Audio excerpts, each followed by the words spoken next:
Nandito ulit tayo ngayon sa Honda Safety Driving Center. Binigyan tayo ni Honda privilege na magkaroon ng big bike sampler ng kanilang 500 series. Kasali na dito yung mga bagong launch lang nila na NX500, itong adventure bike na nakikita nyo ngayon, and yung CB500 Hornet, yung street bike version nito. And also, kasali rin dito yung CL500 na nagamit natin na before, and yung CBR 500R, sport version naman ito.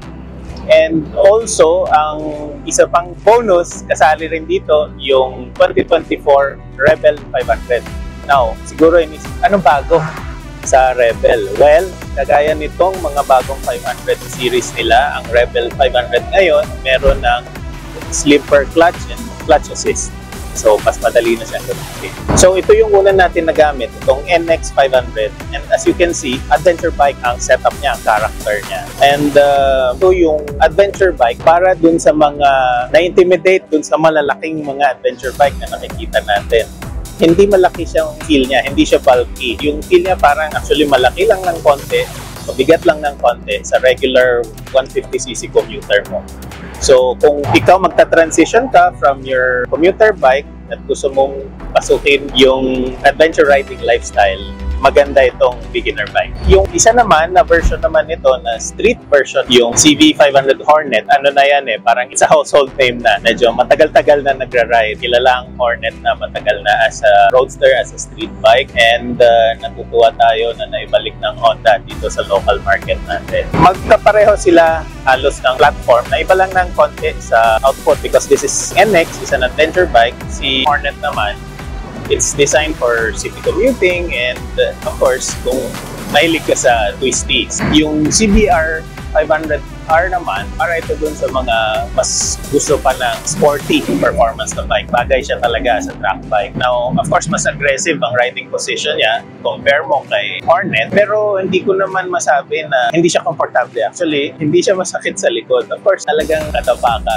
sa CBR versus yung Hornet na kung makikita mo, may riser pa nga siya para mataas yung handlebar. Yung mga differences niya, while same naman yung platform nila, is the character of the bike, the way it handles, and kung paano niya deliver yung performance. Depende na yan sa'yo kung ano yung klase ng riding lifestyle mo, kung anong mapipili mo sa kanila. Now, kung pupunta naman tayo dun sa dalawa pang 500, yung CL500, which is a retro scrambler, and the Rebel 500 cruiser bobber ang styling.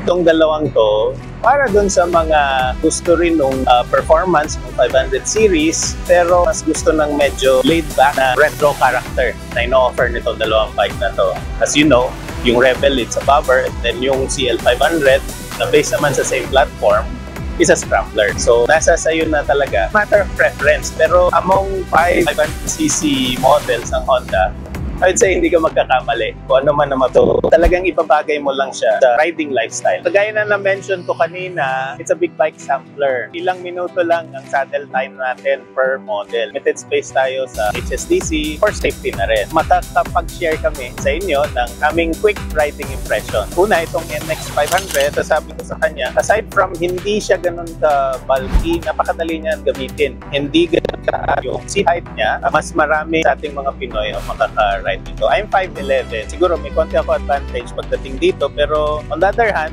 nakabend pa yung knee ko pag nagbababa ng paa. So, mas wider range ng. In terms of performance, very smooth yung throttle response. Hindi siya nakaka-intimidate. Swabe lang yung power delivery. Braking, ganun din. Ang maganda ito, clutch assist para dun sa mga hindi pa ganun kasanay. Let's say, scooter rider ka all your life and gusto mo mag-transition into adventure riding, hindi ka ma-intimidate kasi may clutch assist. Hindi ka basta-basta mamamatayan sa kalye, hindi ka pa sanay magtinda ng clutch.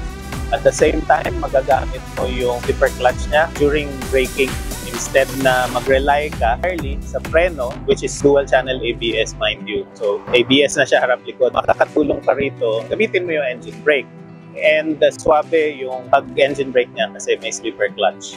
So kahit mapasobra ka ng downshift. Now yung CB500 Hornet naman, almost the same itong NX500. Ramdam mo nga lang talaga agad na street bike siya. Mas compact, mas nimble ang handling, mas madali iliko.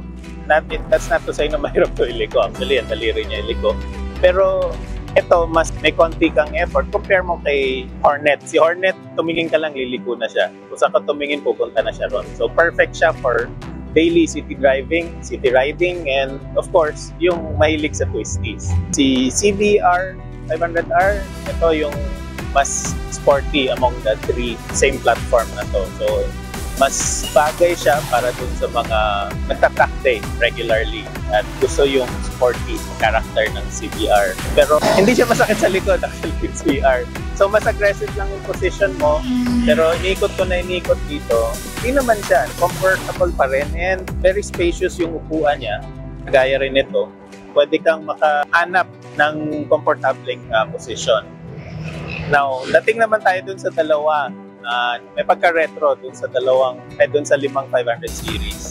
Yung CL500 na nagamit na natin din before, it's simply a scrambler version ng Rebel. So, mas malambot ang suspension, mas malaking gulong, mas mataas ang seat height. Maganda sa kanya, komportable yung suspension kasi longer nga yung play. So, alam mo naman ang kalye natin, hindi siya perfect. So, mo ako na mahina tumingin sa lubak. Kahit malubak ka, hindi masakit sa likod. Yung parang nakatatak sa akin ngayon is the 2024 Rebel 500. Being a Rebel 500 owner before, no? Napakadali na niyang gamitin, hindi na nakakapagod sa traffic kasi malambot na yung clutch niya. Yun na yung tulong, yung clutch assist. And also, mas magagamit confidently. And also, naging na rin siya. ABS harap likod. Yung before kasi ABS lang sa harap. Parang it's a quick riding impression. 5 500cc models nila.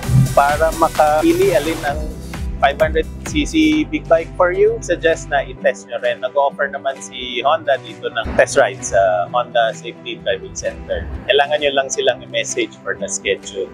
So hopefully magkaroon din sila ng mga test ride na schedule para sa public.